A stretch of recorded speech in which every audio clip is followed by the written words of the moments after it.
Hey everyone, this is Casual Fanatic. Film reviews without the shoes. I'm Luca, your casual viewer. And I'm Cayman, your fanatic.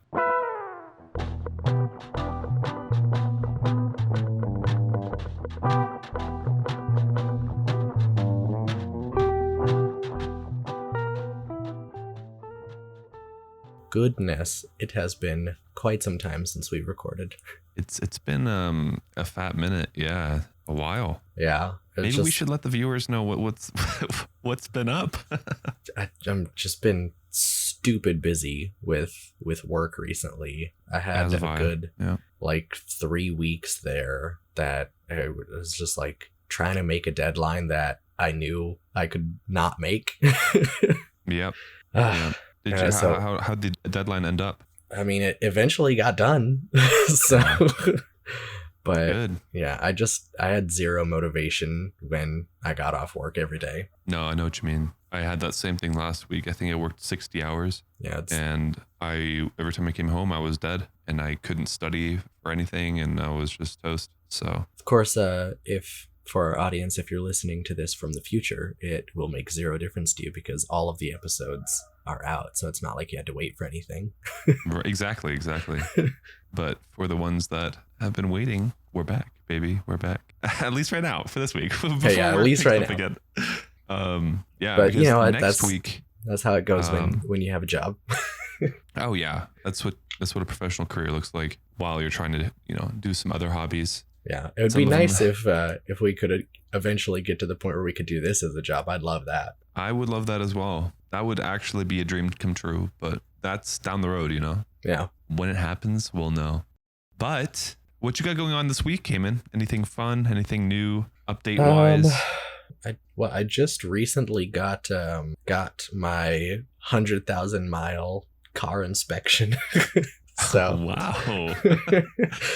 Dang, that's just now? Yeah, and it's crazy. My car's over a decade old and I just hit 100,000. That's unreal. Yeah. You don't drive enough. You need to get out more. No thanks. Wow, that's crazy. But yeah, so they obviously did an oil change and inspection, and I think they also changed out the coolant in my engine. Okay. And then the person said there's some other weird fluid that I should probably get checked in another 20,000 miles or so. But at the rate that I drive, that's going to be at least another 2 or 3 years. So yeah. Wow. Well, that's good. Your car will last you for quite a while. Yeah. Let's see. On my side, so a big update is I got a cat. Yeah, I think we briefly went over that on the last episode, but you've obviously had her for a while now. yeah. She's with me now, and she's a monster. She's adorable. My legs are scratched up because she always wants to jump up on me, and she loves to wake me up early. So I try to fight it, and it doesn't always work. But she's adorable. She's lovely, extremely cute, and yeah, that's the cat update. And then next week I'm for work flying to Oklahoma for the whole week because we have an OAC, a big old meeting over there. So yeah, that'll be fun. Well, be careful. Yeah, I know. I'm flying literally to where the shooting in Oklahoma happened recently. So that's kind of sad.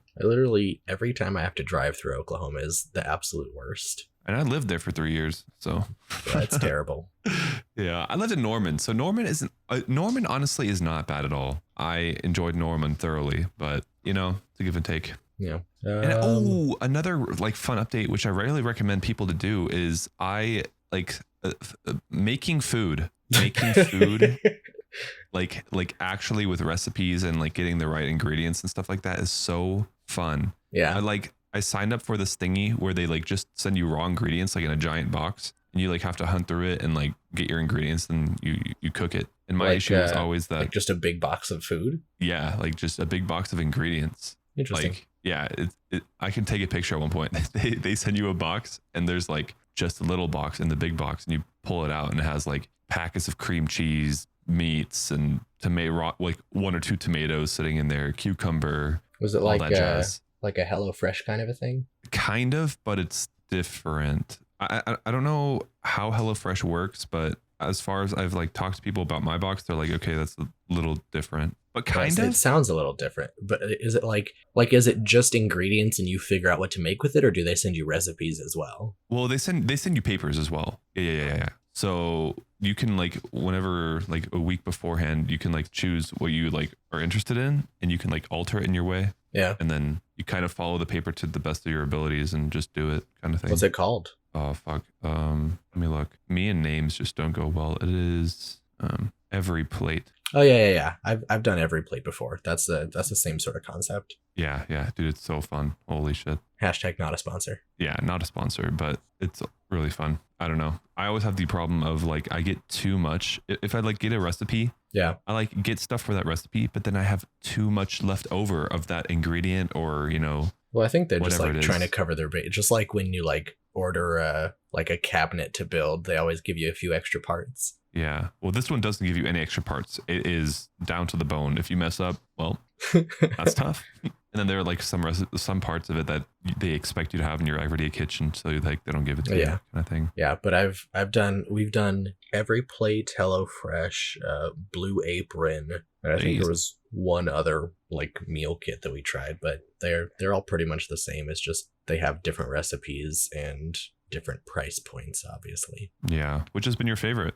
We did HelloFresh, I think, the most, just because I think it's a good balance between like feeling fancy kind of recipes but not too expensive. Blue Apron, I think out of the ones we've tried, Blue Apron was the most expensive, but they also had super fancy expensive recipes. Like what? Like a New York style steak? It's been years since we did it. I couldn't remember one offhand, but we still have the recipes, but it's also just like you can tell the difference in like the quality of the ingredients as well. Like a potato that they send you with Every Plate is not going to be quite as fancy as a Blue Apron potato. Oh yeah, I don't give a fuck. I'll just eat it. Yeah. I'm just trying to learn right now how to like cook and like understand why you do what. And I think it's working slowly. Yeah, no, that's a great way to like get into cooking, because then like, especially because with some of those recipes, like they give you ingredients that you wouldn't normally get. Right. Like there will be a recipe where it's like, oh, you need this like African clove, and they give you just enough for your dish, which makes more sense than you like going out and buying like a jar of those cloves that you're never going to use except for that dish. Exactly. That's the thing. Like just that. So true. Yeah. Like for some spices too, like they had like a spice listed on there, and I was like, well, I'm going to make this dish again at one point. And so of course, like I wrote it down, and it was blackening spice, and I've never heard of blackening spice. Yeah. So I'm going to go buy it at one point. That's cool. I'm glad you're having fun with that. Yeah, I am. It's a great time. In other news of recently have gotten into AI art generators. Yeah, I've seen. Bro, that shit is wild.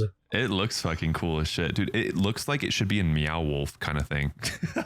Honestly, I even like all this morning before we started recording have been messing around with it. Like, really? It's crazy. Wow. You're addicted. I honestly am. You should take a picture of me and then do something with it and then send it to me. Send me a picture. I'll fuck it up. Okay, bet. I'll fuck it up. I'll fuck that shit up. I'm actually gonna send you one that I took yesterday. Hold up.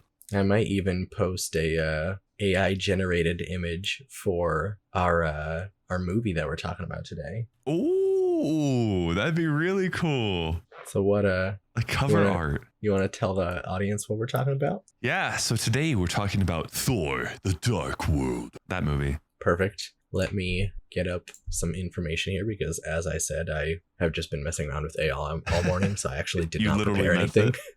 Yeah, I feel you. I was in the meantime, I was yesterday at a place in Colorado that's called Central City, and it's like an hour-ish away from me. And one of my best friends there, Cameron, is there for an operatic, whatever he's getting paid for. Nice. And yeah, it's like an old mining town that like basically it's living off, or a lot of traffic comes from a casino that's like literally maybe 10 minutes away. And like the whole town is like has tons of casinos, and it's like super rinky dinky and old, like founded 1856 or something crazy like that, or earlier actually, I'm not sure. But man, I was there yesterday. It was beautiful. I mean, the picture I just sent you, there's like a lake, and yeah, I like going to new places and like trying to get lost. And so that's what I did. Like I went like kind of like backcountry off-roading with my car. And then I did finish that, and I like rode down this dirt road just for, I don't know how long, like maybe 10 minutes. And all of a sudden I came upon like this lake, just a lake just popped out of nowhere between like these trees. And I was like, oh my God, this is beautiful. It looks gorgeous. Yeah. And I found it on accident. And then I told everyone like in Cameron's opera program, I was like, you guys have to go to this lake. And then Cameron and I went there afterwards to like look at the stars at night. But the moon was so bright yesterday, we couldn't see any really. But yeah, it was awesome. Okay, so Thor: The Dark World came out in 2013 and was directed by Alan Taylor and written by Christopher L. Yost, Christopher Marcus, and Stephen McFeely. Okay. We'll do our Marvel Minute and talk about what we missed. In between the Avengers and Thor: The Dark World, there was only one movie, which was Iron Man 3. Do you remember if you've seen Iron Man 3? I was about to say, I don't know if I've ever seen Iron Man 3. I feel like I have, though, and it was just not rememberable. So basically, Iron Man 3 is Tony Stark sort of dealing with the events of the Avengers. He sort of has like PTSD from going into space and almost dying. And so it's a lot of him dealing with that, and then there is this sort of like threat that presents itself and attacks him and completely destroys his fancy mansion on the hillside. It ends up turning into this like completely separate thing where there's like a bad guy behind the bad guy kind of a thing. You know what I mean? Yeah.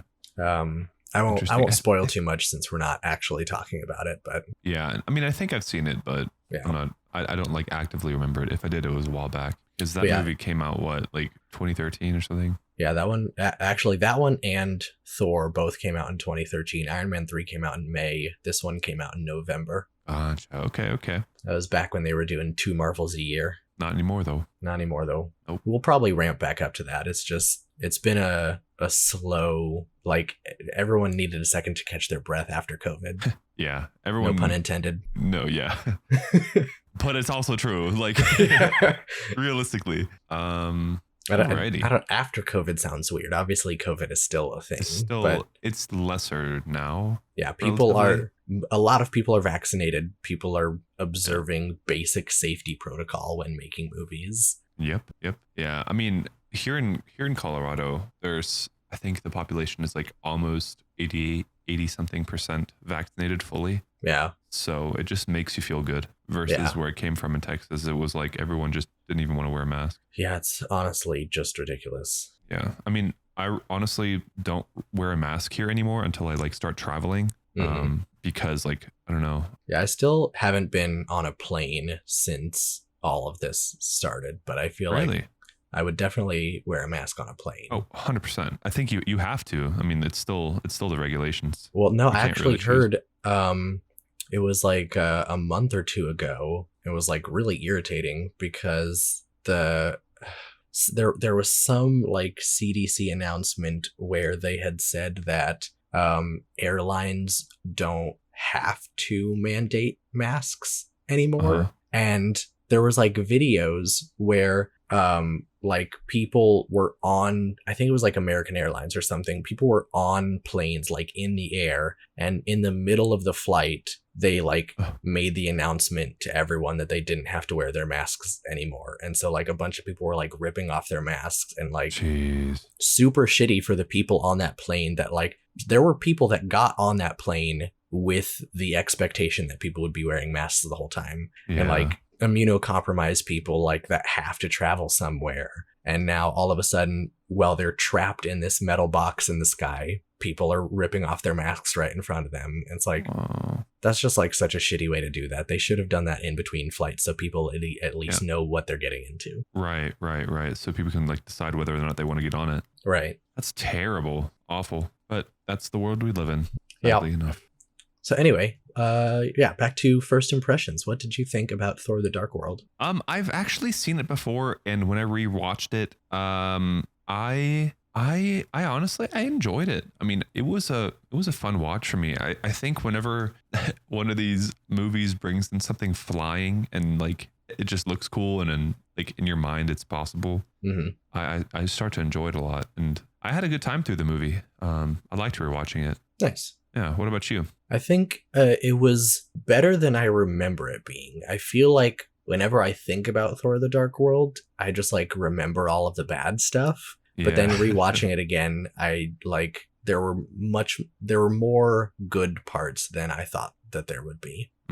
Gotcha. But yeah, like well, that's good. Yeah, I haven't seen the movie in a long time, because every time I was like thinking about it, I was like, oh yeah, I didn't remember liking that movie. I felt like, you know? Yeah, and then you just don't even want to rewatch it, kind of thing. Right. Well, I'm glad you you gave it another shot. Yeah. That's something. Before we get too detailed, I think it is time for us to step into the boxing ring. Oh gosh. So I hope you're ready. I am, maybe. Dude, when did you see this movie? When did you watch it again? Like yesterday afternoon. Yeah. Okay. You're gonna win. I saw this way back before work hit like crazy. Bro, you should have done a little refresher. Well, I read over my notes and I watched like a trailer, but I gotcha. I didn't have time to watch the whole movie because I was gone yesterday. Fair enough. It is what it is. I have notes though. I took notes. So do you want to go first? Yeah, I'll go first. Perfect. I'll say after no, not after. Let's say when Loki is imprisoned following the attack on New York, a greater threat presents itself to the Nine Realms when an ancient force is unleashed that will will take the entire universe into darkness. That's what I got. Is there more? Jesus. Okay. Listen, I'm trying to get all my keywords in there. That's how you win. I got you. After Thor locks up Loki, the Nine Realms gets attacked by a civilization whom they thought were extinct in the Nine Realms themselves, an area they thought was invincible. That's all I got. All right, let's see what we got. And Loki here. Gets released. I love every single time you just like throw shit in. I know, because I start remembering shit. I'm like, oh wait, I should put it in there also that like Loki got released and they start working with the person they thought was their enemy. Okay. That's juicy. All right, well, let's listen to the real deal. Thor fights to restore order across the cosmos, but an ancient race led by the vengeful Malekith returns to plunge the universe back into darkness. Faced with an enemy that even Odin and Asgard cannot withstand, Thor must embark on his most perilous and personal journey yet. One that will reunite him with Jane Foster and force him to sacrifice everything to save us all. Huh. I don't mean to brag, but I feel like I did a pretty bang-up job on that first half there. Yeah, that wasn't bad. I didn't say anything about Jane Foster, but I did say ancient civilization. I said ancient evil, and this says ancient race, but that's too bad. I did mention plunging the universe back into darkness. Did you? Yeah, I think you did say that. Yeah, I don't think I used the word plunge, but I guess it doesn't count then. That's too bad. I think I got more words than you got. No, you did. Yeah, that was good. You win this time, good sir. Yeah. But I can't believe they didn't mention anything about like working with their enemy. I feel like that would have been so juicy. Yeah, I think that maybe might give away a little. Yeah, too much. Damn. But oh well. Let's take a quick break, and then we will, be back and talk about some feelings. My feelings?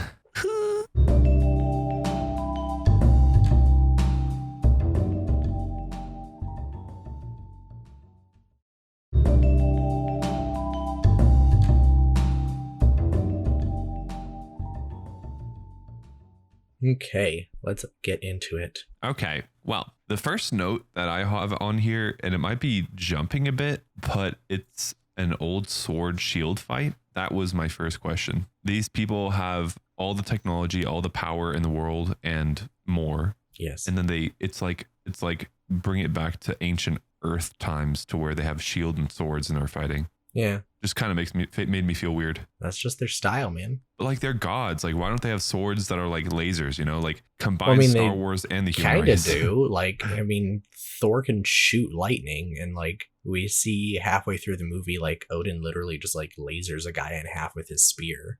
No, yeah, that's true. But like the fight that they had at the very beginning, it was literally sword and shield, and that's how they were killing each other. Like no. Yeah, I think it's. I don't know. It feels to me like it's more of like an honor thing. Like, yeah, they could roll up in there with guns and just blast everyone, but they like, first of all, they enjoy fighting. And so okay, that would make sense. You saying that makes sense. And also it feels like more of like a respect thing. Like we are two adversaries on the battlefield, and rather than trying to kill you from way over here with a gun, I'm gonna come up and like kill you with my hands like a proper person. Yeah. I mean, saying that they like fighting makes it so much more like realistic, because like I know that both sides want to win, but I guess it just depends. Like, do they want to like fight each other more than like actually win? Like, which urges more? I don't know. Well, I think they definitely like want to win, but they're just like enjoying themselves while they do it. Like you can see like Thor and his friends are like making jokes while fighting people and stuff like that. That's true. Like it's not like, oh my gosh, we're fighting for our lives. It's like, nah, we're just gonna beat some people up. Yeah, but I mean, you saw what happened. They lost someone very near and dear to them. I mean, yeah, when it gets serious, it gets serious. Yeah. Who was the person that they lost in that first sword shield fight? In the first fight, did they lose someone important in the first fight? Shoot, maybe it wasn't the first fight, but in my mind it was when that alien race came crashing into like the Grand Cathedral, and then they were fighting, and then I guess two of them snuck away and they got a hold of the mom. That's like over halfway into the movie. Wait, really? Yeah. The first fight is when they're on that planet and that big rock guy comes up, and then the Thor comes down and like smashes him into a little pile of pebbles. Oh wow. Well, I guess that wasn't important enough for me to note it. Okay. I honestly, like, in my mind, now that I'm thinking back on watching it, in my mind, the movie starts when that alien ship comes, like, you know, they all like the battle stations are trying to shoot it down and shit like that, and like they're blowing it up and they're trying to get the shield up, and that's for me when the movie starts. There's a lot of stuff that happens before that. Okay, well, my bad. You take it away, because that was like for me where the movie starts. So yeah, the beginning is there's a lot of like we see Jane Foster like going on a date, and then her friend Darcy comes and tells her that there's a bunch of weird shit, and they go to that like abandoned. Oh my god! And then the kids are there playing around with the like throwing stuff down the stairwell, and it disappears and reappears above them and all that shit. You want to see something cool? And she's like, yeah. She's like, don't tell anyone. And I'm like, okay. Yeah. And then she like ends up disappearing through one of the weird little portal things and ends up right next to this like big stone thing. And that's when she gets infected by the ether, which was described. There was like a little like storybook opening at the very, very beginning of the movie where you hear Odin talking about long ago, the dark elves created blah, blah, blah, something. Yeah. And then the ether is something evil force. I don't remember exactly what he said, but you know. Yeah. And then he was talking about how his dad beat the dark elves. And then instead of trying to destroy the ether, they like just tried to hide it from everyone. And apparently by some dumb luck, Jane Foster walked through a portal that put her right in front of it. Yeah. I mean, that yeah. I don't know why that just, to me, that part of the movie was just so slow and boring. It didn't feel like the movie. Yeah. And that's actually how Jane and Thor get reunited, because while she is getting infected by the ether, she just like completely disappears. And so Heimdall, who can see and hear everything in the entire universe. For the people that don't know who Heimdall is, who is this? He's the guardian of Asgard. Perfect. With the cool helmet. Yeah. He has like the coolest suit, I feel like, out of anyone. Yeah, Heimdall's a boss. Yeah, he's a fucking badass. But he tells Thor that he can't see her anymore. And so Thor freaks out and goes down to Earth. And then, like, right as he arrives, she comes back out of the portal. And then they're like, oh, kissy, kissy. Yeah. Like, oh my God, I missed you. Where were you? Blah, blah, blah. He was like, oh, saving the universe. Yeah. Yeah. So they get reunited, and then he asks her, like, where were you? Heimdall couldn't see you. And she was like, what? I wasn't anywhere. What? They're about to get arrested, and he takes her back to Asgard, and then Odin gets mad that she's there, and then they try to, like, arrest her in Asgard, but what happens is every time someone touches her, there's, like, this big explosion from the ether inside of her, and so they're like, oh, okay, that's, like, a problem, and so then they're trying to, like... Well, they try to figure out what it is at first. Fancy space doctors. Yeah, that was a really cool part. The fancy space doctors. And then they're like, there's something inside of her. And then her dad, the dad of Thor, comes down and is like super pissed. And then he sees what's going on. He's like, oh shit. Like, uh-oh. But yeah, that basically sets in motion, because when the ether goes into Jane, it like awakens Malekith, who has been like sleeping for thousands of years since Odin's father beat him. And so when the ether starts messing around, they all wake up and they're like, all right, it's time to go get this shit. Yeah. Wait, so like explain to me, like, why did the ether all of a sudden then decide to like wake up, or like what was the point of that? What do you mean? And like, why her? Just because she was right there. But I mean, if it was like, did it just bide its time to like that specific moment thousands of years later? Well, no, it was trapped there in that little like rock crevice down in whatever cave it was in, and no one had been there for thousands of years. Right. But I mean, that building wasn't even there. You know what I'm saying? Like, and then that portal all of a sudden like sucked her in, kind of thing. I don't know. I feel like to me, at least, that was kind of a negative. The stretch of like her being the one to like get sucked in versus like someone random. I don't know. Oh yeah, no, that's what I was saying earlier. It's like, it's just dumb luck, which like, first of all, the fact that it just happened to be Jane, and then also that she walked through this portal and like it could have spit her out anywhere, and it just happens to spit her out right next to the ether. Yeah. So yeah, that was kind of derm. Yeah, but yeah, that happened. But yeah, there's this event that only happens like every like 5,000 years, I think, or something like that, called the Convergence, where apparently the 9 realms align with each other, and that's like the best time that like that's why all of the portals appeared in that building, and that's why like a bunch of wacky shit is happening. And if Malekith uses the ether during the Convergence, then he can affect all 9 realms at the same time and plunge the universe into darkness, as we said earlier. Yeah, because they're dark elves, so they like the dark. They like the darkness. I think the way it's described in the movie is that the ether transforms matter into dark matter. So it would just like literally change everything. Is there a movie out there somewhere about like that? Like, you know how like they showed flashbacks of like their war and stuff like that? Is that like a book, or like where'd they get that storyline from? Like that the Dark Elves were defeated and... I don't know if that's like, I'm sure it's mentioned or shown in the comics somewhere, but I don't know. Okay. I feel like that would have been a really cool like movie to watch too. Like all of like the ancient warriors, like not Thor this time, obviously, because he was still young, but yeah, he wouldn't have even been born yet. Yeah, exactly. Like a more powerful Thor. Yeah, but just as a like general negative, I really don't like Darcy just as a character. She was like kind of like comic reliefy in this movie, but even then, it just like, I don't know, something about her is just not funny to me. Really?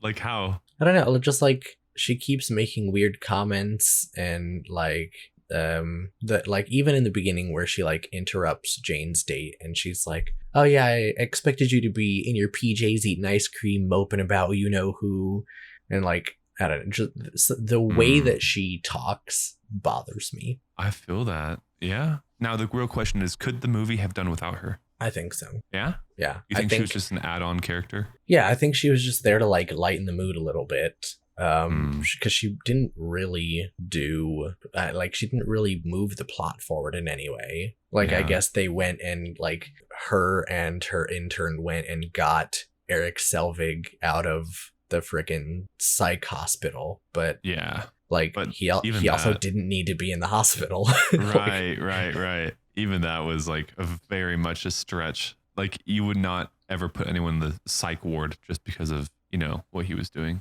I mean, I guess he was running around in underwear, but he was running around completely naked. Completely naked, yeah. Screaming about gods. Yeah. I mean, I don't know.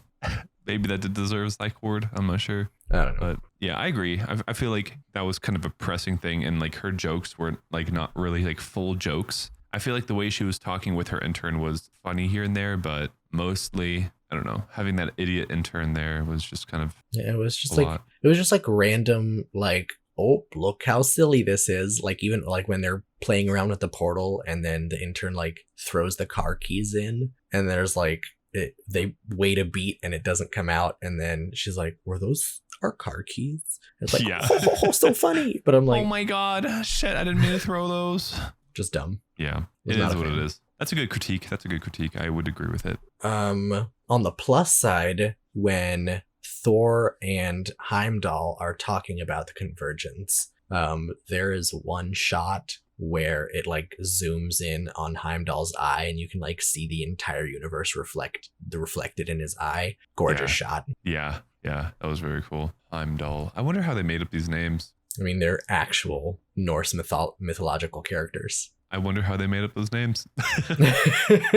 Even in the mythological world, you know? I mean, the same way they made up like the name Jerry. Like, no. Names are names. Different.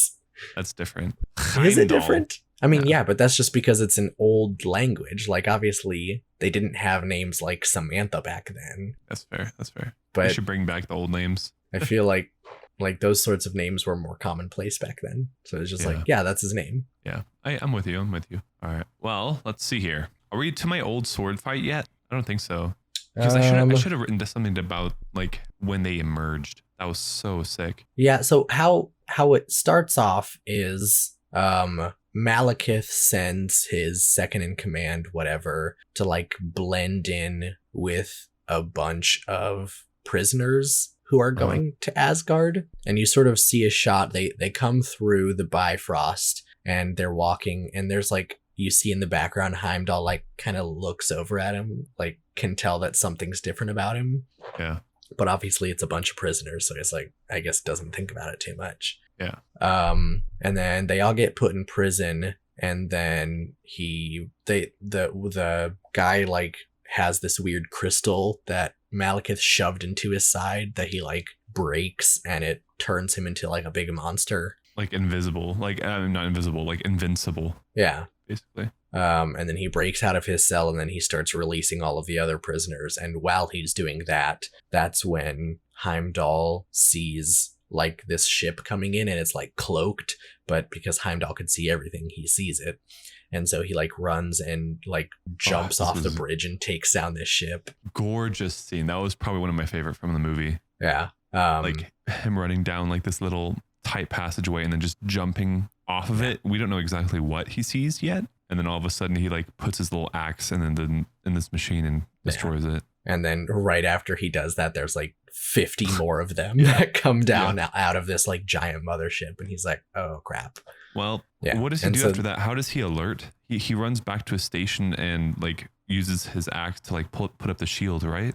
Yeah. So he can, there's obviously Asgard as a whole is like this huge city, but there's like the, I guess what would be the castle in a normal like medieval town, but obviously in Asgard it's like this huge golden, I think you called it like a cathedral earlier, but the place where all of the important people are. Right. And so these ships start flying through and they're like going through the city and he starts putting up the shield to go to cover that main building. Yeah. And then like while the ships are going through the city, like they're being shot down by the city's defenses, so which are like lines of turrets, and then the city also sends up like their own fighter pilots to, you know, battle them. Right. It was a really cool scene. It lasted for quite a little bit. And then that's when the cursed elf guy is like walking past Loki, and Loki tells him to like, he's like, oh, I think you should take the stairs to the left, and that leads him down to, I guess, like a control room where he just like starts breaking shit, which lowers the shield again. I don't know why Loki would do that, quite honestly. Probably because he was just upset. He was like, you know what? Fuck him. They put me in prison. And I think like Odin even said like he would be in prison for the rest of his life. Yeah, he did say that. So I guess that makes sense. But then also the next question is, why the heck is that control room that close to where the prisoners are?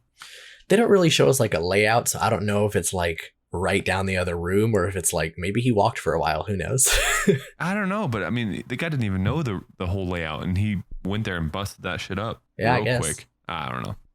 That was another of my my positive notes is the Dark Elves had these like antimatter grenades, which were the coolest freaking thing.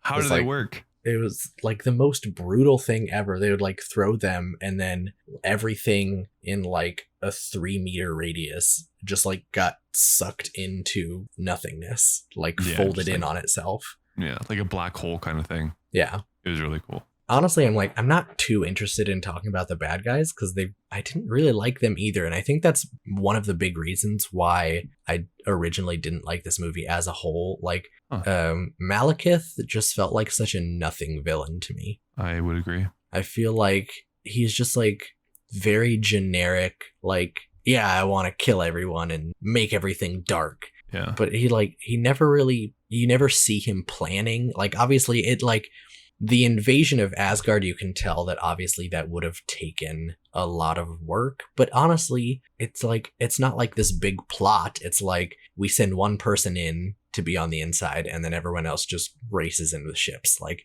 he's not a smart person. He literally just attacks. Right. Yeah. I don't know. He was kind of a boring bad guy to me. Yeah. He doesn't have the depth of Loki or like the smarts of Loki, like very cunning and plans every move out kind of thing. Yeah. But what you had alluded to earlier is because Malekith is trying to get the ether and the ether is inside of Jane, obviously, I don't know how he can like detect where it is. I think sometime earlier in the movie, Odin says that Malekith created the ether, which I've got a whole separate problem with. That doesn't make any sense. But I guess because he created it, he can locate it. Yeah, or something like that. I don't know. But then it's like, why couldn't you just do that when it was in the rock area? So then he's going after Jane, and Jane is being protected by Frigga, who is Thor's mother. I wouldn't even say that they were trying to protect her. I feel like more or less they were trying to hide them. Well, yeah. And for some reason, obviously the goal would be hiding, but you fall back on protecting once they find her. Right. Which that doesn't make any sense to me. How they just like all of a sudden found her. Like, I don't know. I mean, I guess they did kill a lot of guards to get to them, but still. Yeah. And so Malekith walks up in there, and we see them do like a sword fight, and Frigga is actually like really good with a sword and like pins him against a wall. I think he was surprised too. And then the big cursed elf guy walks in, and so she's like, oh shit. And so then she lets him go, and he walks over and like tries to grab Jane, and then she like disappears because Frigga is the one that taught Loki how to do all of his illusion magic. Little trick. Yeah. Because he's a mama's boy. Yeah. And so obviously Jane disappears, and Malekith gets mad and tries to like question her, and she is like, oh, I'm never going to tell you. And he's like, you know what? I believe you. And so then the big guy like stabs her in the back. Yeah. It's kind of a sad way to die. Yeah.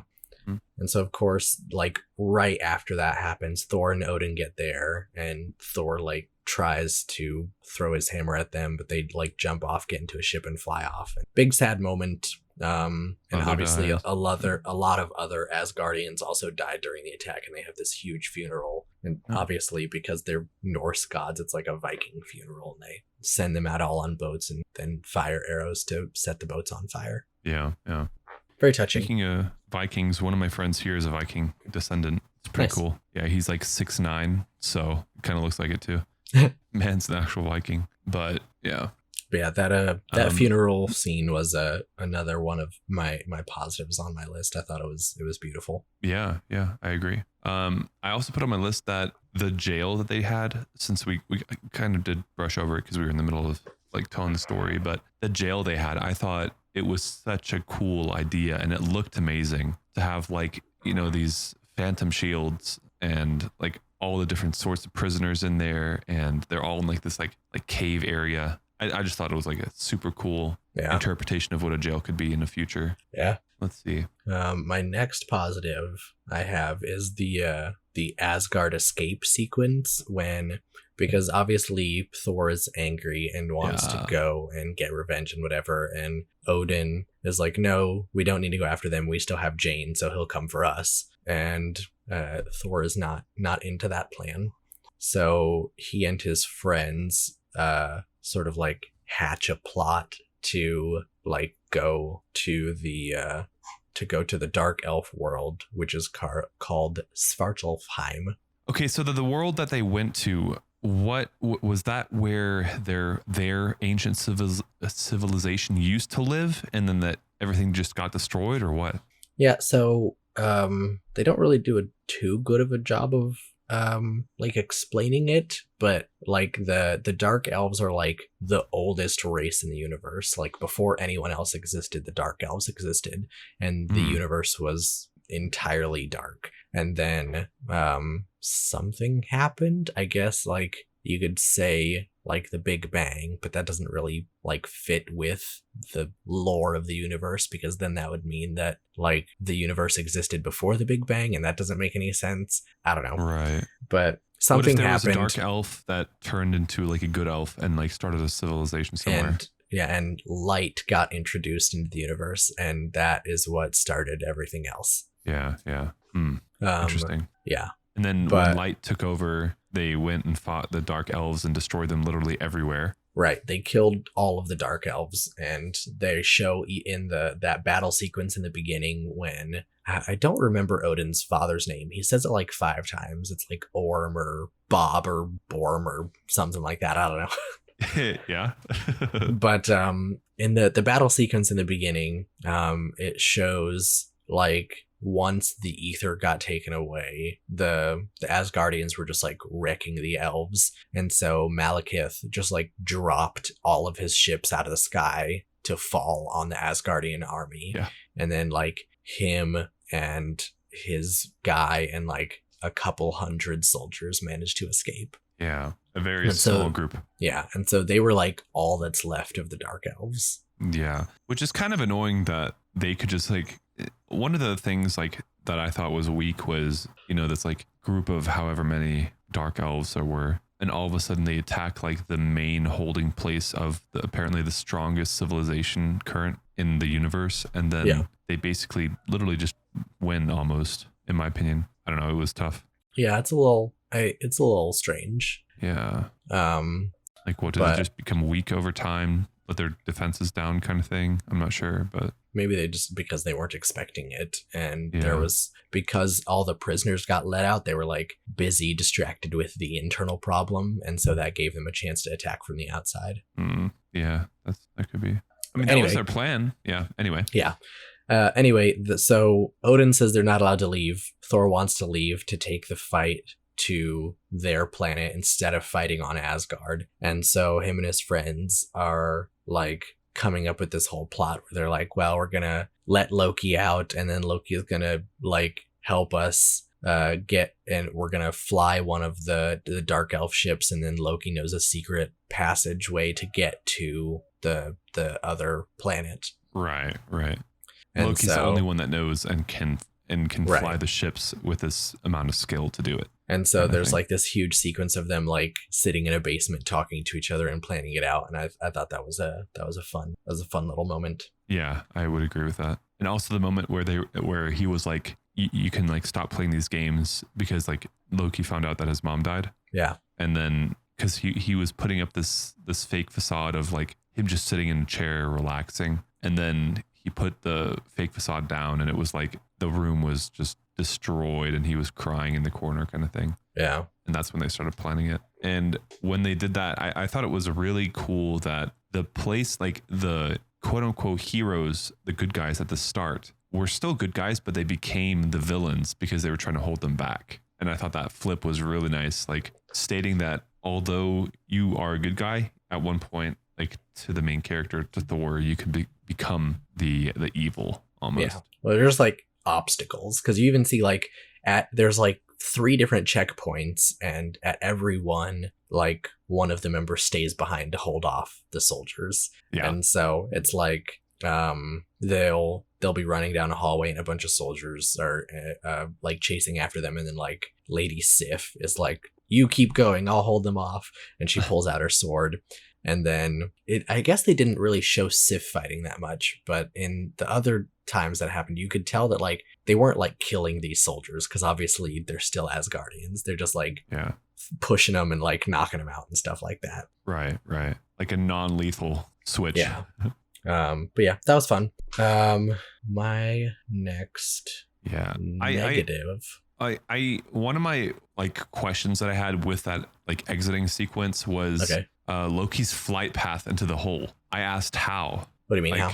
Like how? Like how did that work? He flew the ship basically between these 2 rocks, and then what? What was there? Like a portal. A portal. Okay, did Loki put the portal there? No, it's the same way that those freaking in the warehouse with the kids throwing the bricks and shit. Oh, he just knows that there's a portal in that cave. And no one else knows that there's a portal there. I mean, shouldn't the guy that sees everything see that portal? I don't think he can see portals. Plus, the portals only happen when, like, during a convergence. And Heimdall even said that the last convergence happened, like, way before he was around. Oh, gotcha. Okay. It's like a very rare how Loki occurrence. knew all this stuff. I don't know how Loki figured it out, but oh well. Well, what was your next negative? My next negative was the plan that the humans come up with. So they have like these little like spike detector things that they're like, oh, we have to go to the like central location where the convergence is going to happen, and we'll plant all these spikes in the ground. And then their plan is to like create one of those portals. I think like I don't know. I think when the convergence happens, everything lines up, right? And that's when the portals all open. And I think what they were trying to do with the spikes is keep it out of order, right? So I think they were trying to like reverse it, so that because the way that Dr. Selvig was describing it is normally during a convergence, all of these different worlds are like passing through each other, and so like that's why all the portals happen and like things are colliding with each other and stuff like that. And the point of these spikes is to like it was to close the portal. It was to sort of like shift everything a little bit, so instead of these worlds passing directly through each other, they would just like pass by each other. Right. I don't know. It wasn't very clear, but it wasn't. No. That's a whole other negative. But at one point while they're running around with the spikes, like because Jane has an idea that she can like use them to like trigger a portal, which she does a couple times, where like soldiers will be running at her, and then she'll like push a button and they go poof, and then just like disappear. Right.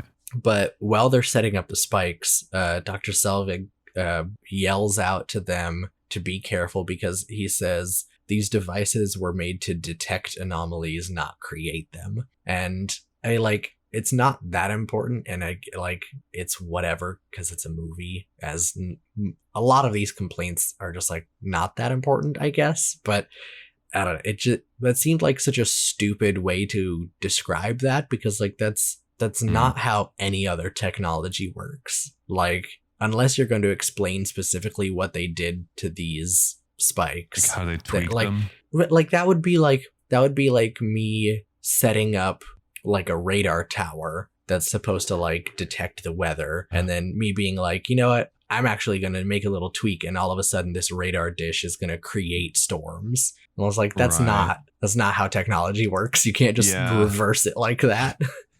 I get that. Yeah. I mean, that whole thing was very much so weird, because like they're running around also with like this little tablet and controlling it somehow. And I don't know. It was a stretch. That whole thing was a stretch. And I wish they should have thought about that a little bit better, but maybe it was for the moment. It was cool. It was like futuristic, and it looked like they were playing a video game, but I don't know. Yeah. The only part of all of this that I liked is that the doctor, at one point, he said that he has no pants on because it helps him think. That was the best part of the whole thing. Was where he takes his pants off and like starts like walking around, and like that's how he that's how he thinks better. I thought that was the best part. After they pull out the map and they're like, oh, we have to go to Greenwich, and he's like, oh, I guess I better go put my pants on. Yeah. It's like, shoot, I don't want to get arrested again, I guess. Yeah. That was probably the best part of like that trio, in my opinion. Okay, so I have not to mention because when they were tweaking the thing, at one point they sucked up Thor too, right? And and Thor was like put somewhere else, and then like he had to like go on the subway. Yeah, it was when he was fighting Malekith, and they got teleported. They like kept going through portals, and they'd go to a different planet, and then back to Earth, and then to a different city. And it was I actually had one of my positives that I thought was just a fun moment was seeing that apparently Mjolnir has like infinite range. Because you saw when they got teleported to the other planet, because he threw his hammer, and then while his hammer was flying, he got teleported, and you immediately see the hammer like stop and then shoot up into the sky, like it's just gonna actually fly all the way to that other planet. Right. Yeah. And then when he gets teleported back to Earth, you see it like stop and turn around. Yeah. And then you see like him standing in the subway with like all these regular people. He was like asking about what stop is next or something like that. Ooh, I thought it was really funny. I actually had a negative about him. Him being on the train was funny, but when he got on the train, there was a woman standing there, and the train gets off, and she like fake does a stumble so she can like put her hand on his chest, and I'm just like, wait, really? What? Yeah. And she's like, oh my gosh, I'm so sorry. And I was just like thinking about that when I saw that, and it's like I would expect more for this having come out in 2013. Like that's 9 years ago only. But like if you had made this same joke and it was like the superhero is a girl and the person on the train is a boy, people would be so upset about that. Yeah, that's very true. That is very true. Like you're like, oh my gosh, sorry, I stumbled and put my hand on your chest. Like, no, that's not cool. Yeah, that's assault. Yeah. Yeah. But quite honestly, like people don't take that as seriously as when it happens to males, which I to an extent I understand, but at the same time it's like, yeah. Anyway, I don't really have any other notes besides that. I have one other note about one of the credit scenes, which I know you haven't been watching in the previous movies, so I don't know if you saw this one. But wait, I still have a few. I have a few notes. Yeah, okay. We'll go through your notes first before we get to that one. We'll do. So the evil guy, he was sent to his home planet, correct? And then crushed. Correct. All right. And then at the end of the movie, or at the end of like almost the endish, it showed Loki on the throne. Yes. Okay. Very confused when that happened. I was like, I totally forgot that was a thing. Right, because when they were fighting, Thor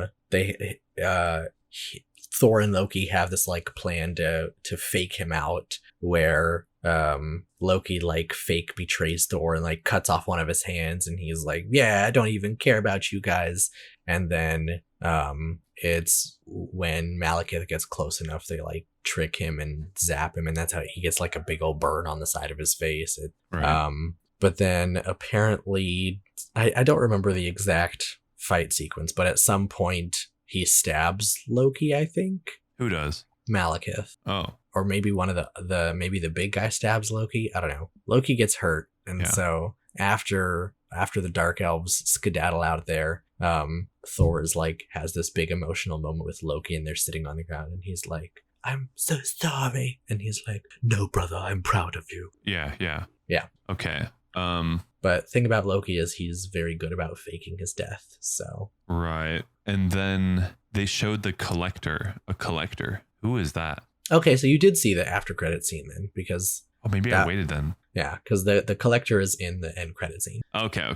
Yeah, I did watch it then. I remember to watch to the end at least. Go me. Okay, so awesome. Explain this part. Okay, so the collector is basically just like the name implies, he just has like a big collection of shit. I wouldn't even call it a warehouse. It's like a space station where he just like collects things. Yeah. Interesting things. Like you see a couple of the boxes that he has have like living beings in them. Like, he's not necessarily a good guy. Like, he definitely is just like, if he thinks you or anything you own is interesting, he's gonna take it and put it in his collection. Yeah, but then like he also like had a plan. He was like, oh, I need this many more of them, and I was like, I mean, yeah, just okay. So yeah, that's what my note has to do with, is because they bring the ether to the collector because they already have the Tesseract on Asgard, and that's when they're like, oh, well, it wouldn't be smart to have two Infinity Stones that close to each other, right? And they like kind of briefly mention that a little earlier in the movie, because when Odin is talking about the ether, he says all of the other relics presented as stones, but the ether is fluid. And it just like, first of all, it doesn't really make a whole lot of sense that one of them would not be a stone, but also because the ether is an Infinity Stone, and we later find out it's the Reality Stone, but it is confusing why they would then say that Malekith created the ether, because no one created the Infinity Stones. The idea is that they're like, when the universe was created, they're singularities that each represent like a different aspect of creation. Yeah. Interesting. And so the collector wanted all of these aspects of creation for him to be what, God or something? No, just because there's only one set of Infinity Stones. And so when you have a one of a kind collection like that, he's like, he just wants them so that he can have them. Oh, so he was like actually like wholeheartedly just trying to collect them. Yeah. He is not interested in power of any sort. He just wanted he just wants the Infinity Stones because he wants them, because they're cool. My God, they made him like look and sound and just feel so evil. I was like, oh God, this guy. Yeah, I'm not really sure why they did that. Yeah, like I mean, like so I said, he's not a good person. So like, if someone was, if he had the means to take an Infinity Stone from somebody, he would probably try to. So he could potentially be dangerous, but he's not evil dangerous. He's just dangerous because he doesn't care about anyone else. So he'll like, he has no qualms about hurting other people. Yeah. Okay. And then I have one more note about this end sequence, is that when Thor came back to to Earth, right? Yeah. The very last scene. That was actually the second end credit scene. Okay. You saw both of them. Oh, let's go. The very last scene I had a big issue with. Okay. Was the fact that the beast that they let out on Earth, this giant monster dog thing, was still running around. What? I think that was just for a laugh. That was not a laugh. It confused me. He's like me. Chasing birds or something. Yeah, it was chasing a bird or like a butterfly or something like that. And it was like hopping around on cars and the car alarms were going off. And I was like, bro, what? Yeah. I don't know. I saw that. I was like, dude, that's a little stretch. But I guess if it was for laughs, it's okay. Yeah. But I just like it. It really doesn't make any sense to me why the ether seems to be a completely different thing in this movie than in any other movie. Oh, it's different in this movie? Well, yeah, because they honestly, like, in the future, sort of treat it more like it just becomes like a normal Infinity Stone. Because I mean maybe they heard the critique and were like, yeah, we can't really do anything with this. Well, it also just because it doesn't make any sense for it to be this like weird liquid thing when all of the other Infinity Stones are like crystals. So I don't know. Maybe they compacted the liquid somehow into a stone at one point. I mean, where's the change? You can't just change the thoughts of what the Infinity Stone is, no? I don't know, man. I mean, they don't like completely forget about it. Like, you still sort of see the fluid nature of it, but it's not treated the same way. Interesting. Okay. But yeah. Wow, we got through the whole thing and the 2 extra scenes. Yeah, I know. That's good. Like I said, it's better than I remember it being, but still like not really a good movie. I think that the only reason that I had put it on our list of movies to watch is because there are very important plot points. Because first of all, this is the introduction of the Reality Stone, and because the Infinity Stones are important, it's important to see the first movie that this one appears in. Yeah, so that's important. Okay. And then the second important part is because Frigga dies, and her death has effects on the characters after this, obviously. Okay. Well, it's good to know the points then. I don't know how they tie into the next movies, but I guess we'll find out. We will find out. You ready for some trivia? I'm down. I'm ready. I'm going to be flying off the cuff this time because, like I said, I did not prepare. So That's totally fine. This first one says Chris Hemsworth grew out his hair for over a year to have more authentic long hair rather than using a wig like he did in the first Thor movie. Interesting. Did you notice any difference between the hairs? I'd have to go back and look at the first Thor movie again, but it seemed natural. I guess I didn't really notice a wig in the first movie, but I also wasn't looking for a wig. You know what I mean? Yeah, I was about to say, like, whenever I watch like the first movies or any movie really, I don't look at the character to see what they're wearing or if they're wearing a wig. But yeah, I feel like if they're putting millions of dollars into it, it should be good.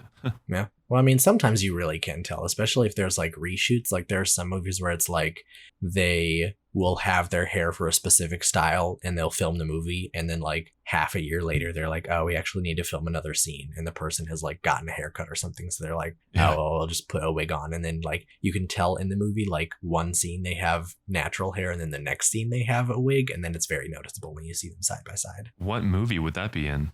I have no idea. I've never noticed that. I'm trying to think of a good example. You can definitely tell in the Justice League movie. They did that with Ben Affleck. That's not part of Marvel, so right. But yeah, that's the most recent example I can think of. Okay. I've never paid attention to that. I guess lack of detail. This says Loki was originally not going to appear at all, and there was going to be a much greater focus on Malekith and the Dark Elves, but following his popularity after the Avengers, the script was rewritten to give him a bigger role. No way. Maybe that's why, like, you know how we said that we felt like the Dark Lords were kind of empty? Yeah. Maybe that's why they just cut all of like the juicy scenes that introduces them and just put more focus on Loki. That could be. Bor. That is Odin's father's name. That's what it was. Bor. Like a boar. He did look like a boar. Yeah, well, because of the height difference between the two, a box and later a ramp had to be used in some of the close-ups and kissing scenes between Natalie Portman and Chris Hemsworth. No way. Why couldn't he just bend down like a regular tall dude? Hello? Okay, so Chris Hemsworth is 6'3". If you tell me she's like 5'8" or something, and Natalie Portman is 5'3". There's an entire foot between them. Okay, that's a lot. 5'3". Wow. That is short. Quite honestly, wait. Because I'm 6'6", and I've dated someone at one point that was 5'6", I believe. Yeah. And it wasn't that bad. I mean, you just got to bend over a bit. Yeah, but bending over doesn't look good on camera. That's true. Unless that kind of a movie, you know. The filmmakers chose Iceland as the setting for the dark world of Svartalfheim for its black volcanic landscapes, and the name Svartalfheim means home of the Black Elves in Old Norse or Icelandic.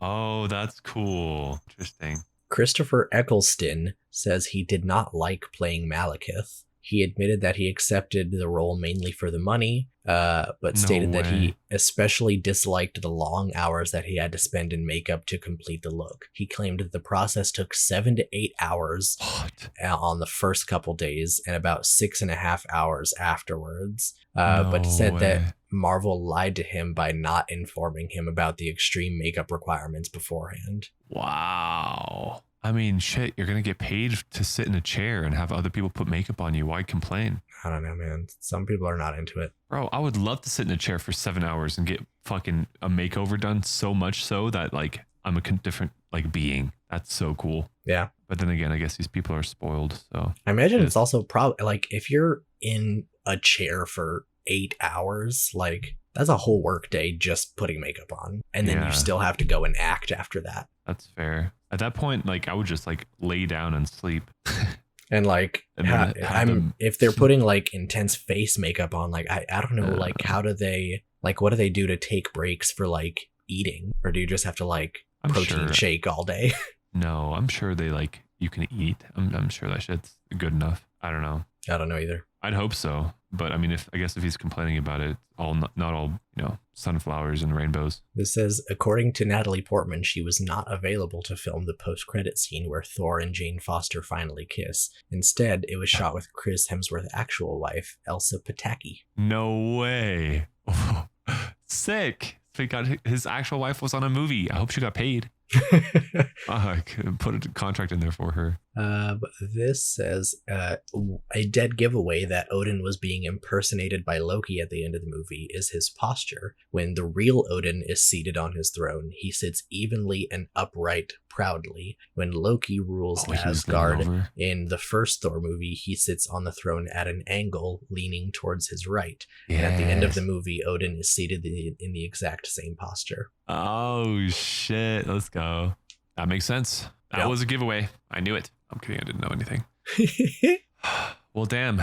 That's all I got. That's all I've got, too. So, if you want to tell us your thoughts or make a suggestion for another movie, you can reach us by sending an email to casualfanaticpod@gmail.com, or you can send us a tweet at CashFanPod. Also, if you would like to support us, you can do that in several ways. The easiest way is to tell people about our podcast, get more listeners. Love that. And if you really want to help, you can leave us a review and also follow, subscribe, whatever, on whichever platform you're listening to so that you get informed when a new episode is released. Yeah, perfect. You got anything else? I don't. Just let everyone know. Let your friends know.